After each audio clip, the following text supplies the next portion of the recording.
Коронавирусæй Цæгат Ирыстоны фæмард ноджы удуæлдайæ.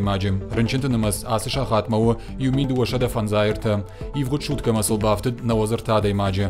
Тыххæй хъусын кәнынц на республикæйы фæлхасгæнджытæм цæстдарды управленийы кусджытæ. Рынчынтăн медицинон æгъдауæй хуш кәнынц дохтыртă. Уыдон удуæлдайæ архайынц низимæ тох кәнынц. Ләмбынәг цæстдард цæуы рынчынтăн хăштăккәй мамбалдышты. Аманăхашкәй макоттой удоммăдăр. Шада фарашты адæймаджы коронавирусæй ышзабахышты. Фәшарынтăй чишăждăхтăмă дохтыртăкăмă кәшынц удонынымыз юмин фонсшада штай ю адæймаджы. Карантина хăгда иштадăмăнымыз тау дуамин ашшада фонза адæймаджы.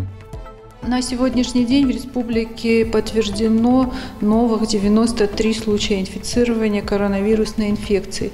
Всего за весь период в республике зарегистрировано 1253 случая.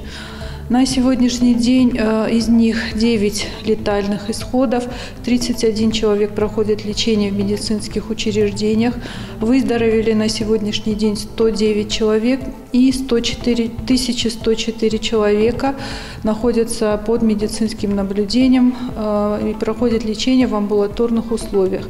Всего у нас под медицинским наблюдением на изоляции 1581 человек и снято с медицинского наблюдения 2805 человек.